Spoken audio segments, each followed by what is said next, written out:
Edward will speak for 15 minutes on the topic inverse consequences, how social structure affects attempts at cross-ethnic solidarity, a Guyana case. Welcome, Dr. Edwards. You may speak now.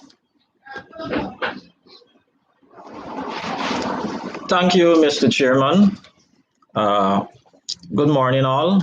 I also must thank the organizer of this conference, the Guyana Institute of Historical Research, and particularly Ms. Wilford, Ms. Harris, and Ms. Young. Thank you all for giving me this opportunity to present my couple cents on potatoes that are of concern to me that I treat with academically. So the title of my presentation is Inverse Consequences, Social Structure and the Tenuous Nature of Cross-Ethnic Solidarity. As the title suggests, I'm interested in the relationship between social structure and the cross-ethnic solidarity, how one affects the other. In working this out, I employ what is referred to as the historical method. And I must take this opportunity here from the outset to emphasize the fact that I'm approaching this as a sociologist, encroaching on the domain of the historians. And the two speakers before dealt with particular historical events, and they have been very detailed with how they deal with those events. I will take another approach, a different approach, which is characteristic of how sociologists deal with historical materials and so. Historians tend to focus in on very specific cases, events, and happenings in order to demonstrate peculiarities, in order to enrich our understanding of those historical events, and in order to also maybe see what lessons that we could learn from those events. The sociologists, on the other hand, tend to tackle very broad sweeps of history in order to generalize from one historical period to the other. As a consequence, the sociologist's treatment of history would be very broad brushed and general, with the main attempt to try to identify or to try to deduce general laws that could be used to explain dynamics and processes in contemporary societies. So instead of focusing on one historical event, I will deal briefly with 4 historical events and try to tease out some similarities, differences in terms of the attempts at cross-ethnic solidarity and the consequences of the actions aimed at achieving cross-ethnic solidarity, both as an end in itself and as a means to an end. The period I'm interested in here is the period of the labor movement of the 20s and 30s and so. We started with Hubert Nathaniel Critchlow. I'm also interested in the period of the independence movement in the 50s.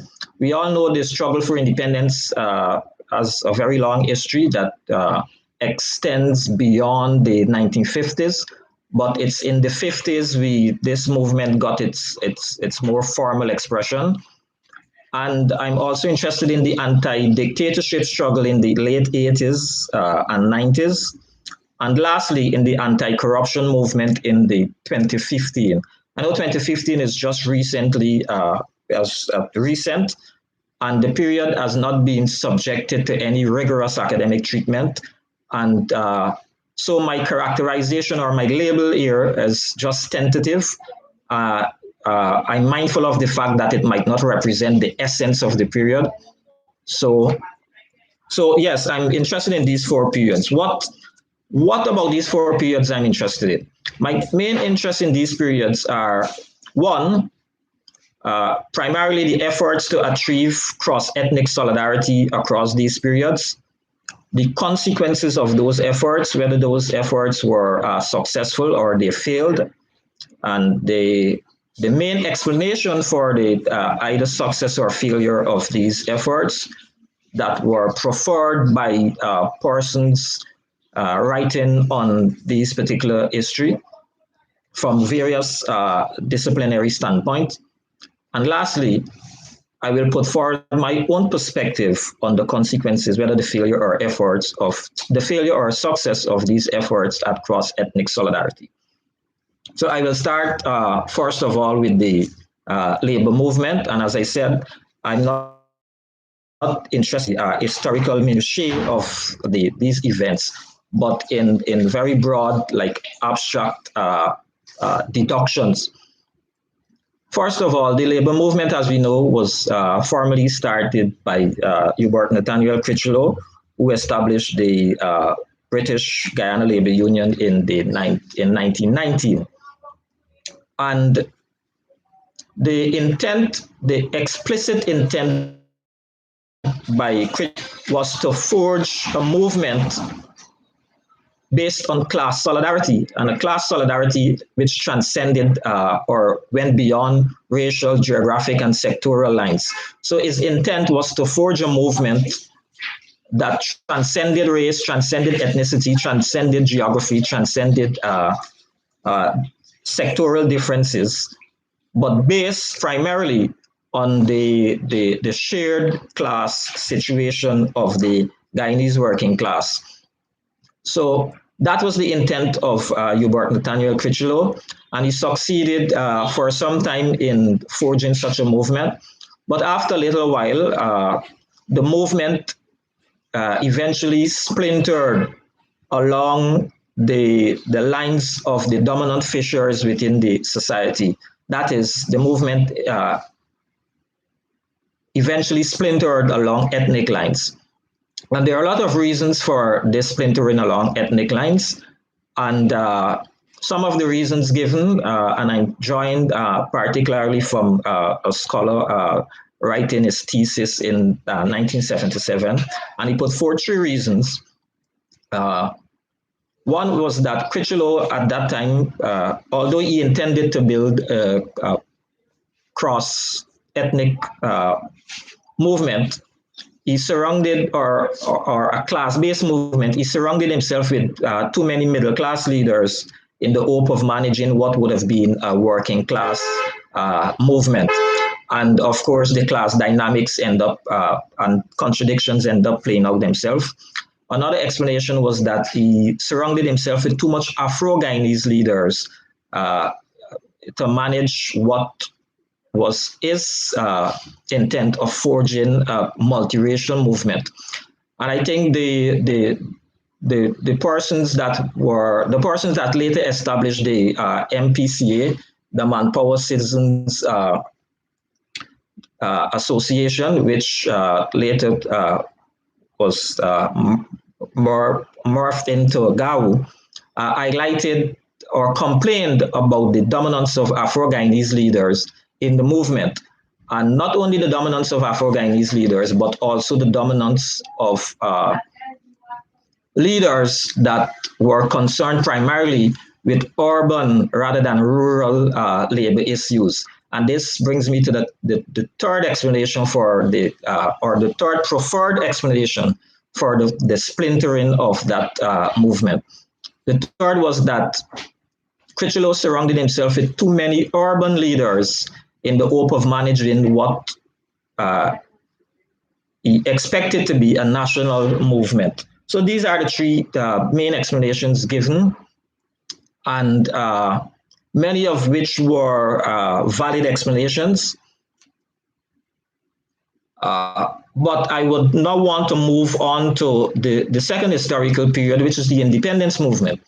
And the independence movement, we know I'm talking specifically here about the PAC, which eventually morphed into the PPP, and the Burnham and Chelly Jagan and other coalition and so coming together to confront the imperialists at the time, the colonialists at the time.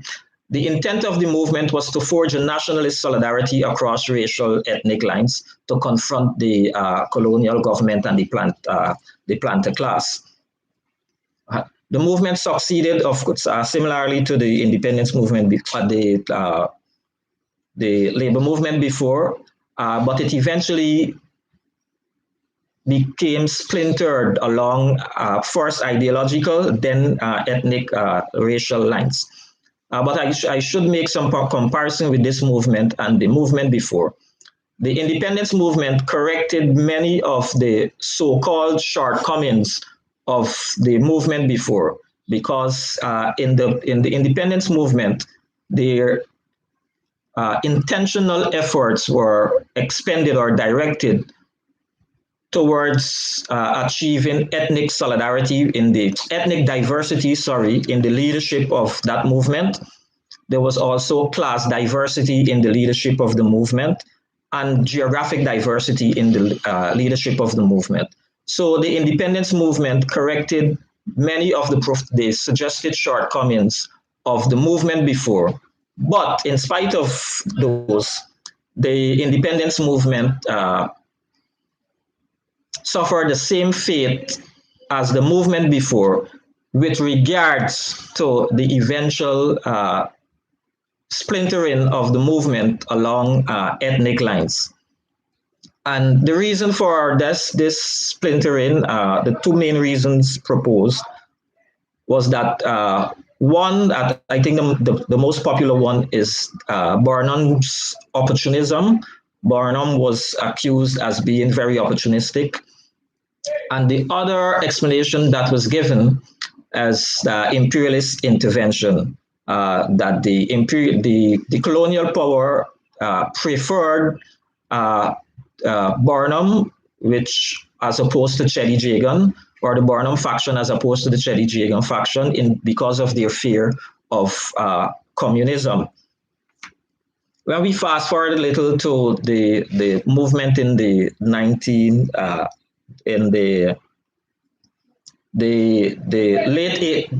80s, early 90s, against the Barnum dictatorship, we had during that period we also had some very interesting and welcoming expressions of cross-ethnic solidarity in the mobilization against the Barnum dictatorship. We had, of course, the Working People Alliance, which from all that I've read, was a multiracial, multi-ethnic party that was confronting the Barnum dictatorship. We had of course, the PPP, Cheddi Jagan's party, and of course we had some other groups, both political and civil society groups, coming together with the one aim of confronting the dictatorship. And this movement eventually, what eventually happened is that when the PPP gained power in 1992, it eventually ostracized the other groupings that were very active in and very supportive in confronting the Barnum's dictatorship. And many argue without the activism of many of those groups, it would have been difficult for the PPP to gain power at that time. And so, but when the PPP emerged, because of the transition to free and fair election, the PPP eventually ostracized many of the groupings and individuals that were very active in confronting Barnum and opening the space for the eventual emergence of the PPP on account of free and fair elections. In comparing this movement with the earlier movement, there was no Forbes Barnum and there was no Barnum's opportunism playing out.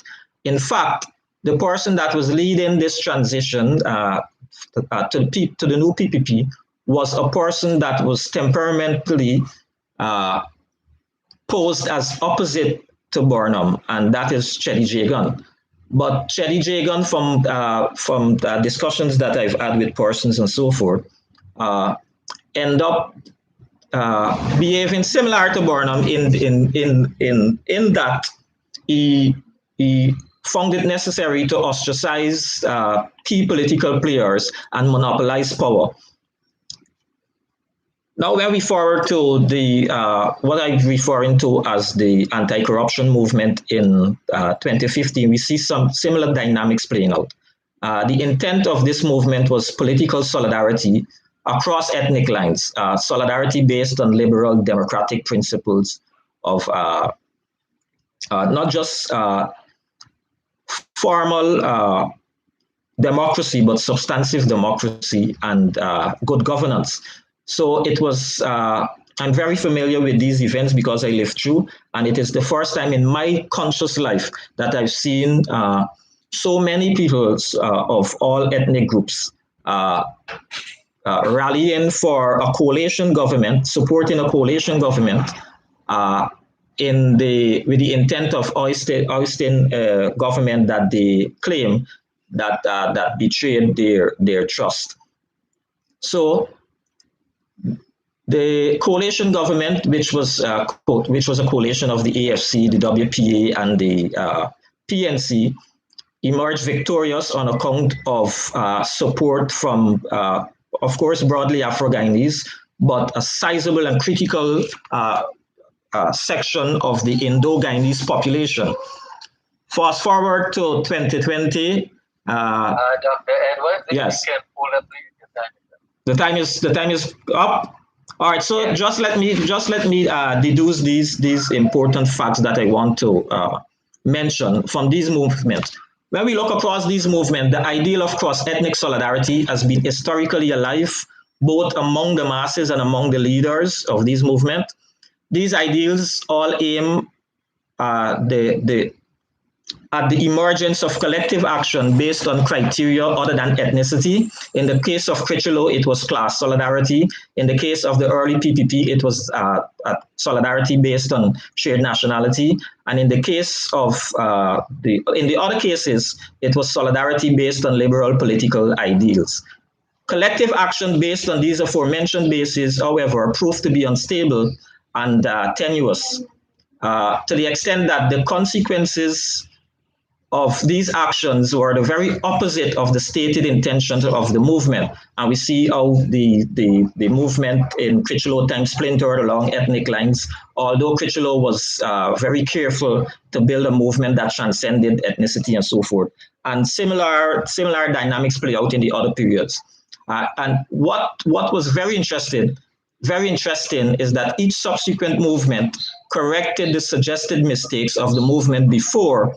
But in spite of those, the outcome was similar across these movements. In spite of the fact that there were variability of circumstances, variability of intentions, and so forth, the consequences were similar across these movements. And based on that, based on this historical research, I give two postulates. One is that based on the historical events produced and that I review very briefly, social solidarity along the lines, along cross-ethnic lines is unstable because we have had a social structure, of course, implemented since the days of slavery and colonialism, which is more conducive to intra rather than inter-ethnic solidarity. And throughout the years, we have hardly expended efforts in transforming that structure. So there have hardly been any very transformative efforts at changing the social structure in the society. And another related postulate is that in line with sociologists of race and ethnicity. 1 minute again, please. Yes. In line with other sociologists of race and ethnicity, I posit that the notion of solidarity should be based on shared structural, impersonal situation, and that works as a more stable and sustainable alternative to notions of solidarity based on ethnic identity or one's experience with ethnic prejudice, insofar as the social structure creates structurally induced interest convergence, and which is a term that is very fashionable in critical race theory today. So my argument is until we work on transforming the social structure, our attempts at forging solidarity across ethnic lines will remain unstable, will remain tenuous. And this postulate has a lot of implications for the kinds of policy that we could engage in the future that bring together our people rather than drive them apart in different areas. Thank you. Okay, so thank you very much, Dr. Duane Edwards. I like your theoretical approach, and it was very